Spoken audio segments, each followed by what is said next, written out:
বাংলা বিষয়ের গল্প তেলানা পোতা আবিষ্কার নিয়ে আলোচনা করব। এই তেলানা পোতা আবিষ্কার গল্পটি রচনা করেছেন বাংলা সাহিত্যের স্বনামধন্য লেখক এবং ঘনাদা চরিত্রের স্রষ্টা প্রেমেন্দ্র মিত্র। প্রেমেন্দ্র মিত্রের কুড়িয়ে ছড়িয়ে নামক গল্পগ্রন্থ থেকে এই গল্পটি নেওয়া হয়েছে।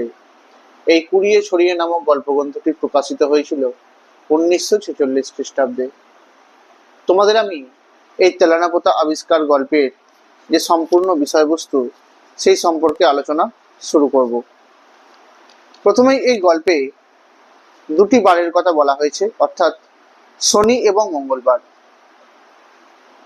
এই শনি এবং মঙ্গলবারের মধ্যে মঙ্গলবারকেই লেখক তেলানা পোতা আবিষ্কারের জন্য নির্বাচন করেছিলেন।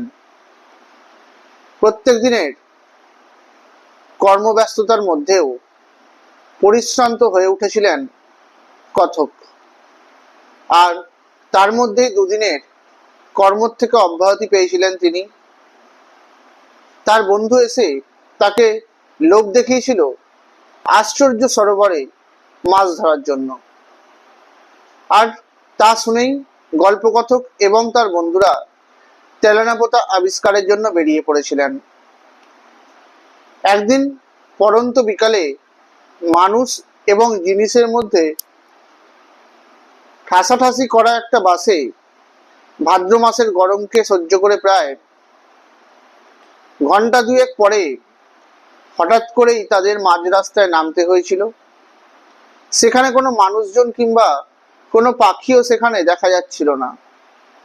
গল্পকথক শুধুমাত্র একটা স্যাঁতস্যাঁতে ভিজে ভ্যাপসা আবহাওয়া বুঝতে পেরেছিলেন।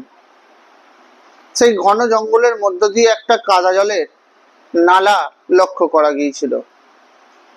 এই গল্পে তেলানা পোতা আবিষ্কারের জন্য গল্পকথকের দুজন বন্ধুর প্রয়োজন ছিল, কিন্তু তারা মৎস্য শিকারের জন্য লোভী ছিল না।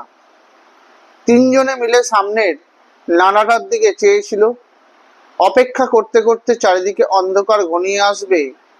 মশাদের আগমনে যখন চারিদিক মুখরিত হয়ে উঠবে, তখন আরো একটু সময় অপেক্ষা করে যখন তারা বাসে ফেরার চেষ্টা করবেন, তখন এক বিস্ময়কর আওয়াজের শব্দে গল্পকথক তা শুনতে পাবেন বা অনুধাবন করতে পারবেন। আবছা অন্ধকারের মধ্যে একটি গরুর গাড়ি দোদুল্যমান গতিতে চলে আসছেন, সেটা তারা দেখতে পাবেন। এই গরুর গাড়ির যে চালক তাকে বলা হয় গাড়োয়ান। এই গাড়োয়ান কথাটাই তোমাদের পাঠ্য গল্পে উল্লেখ করা আছে।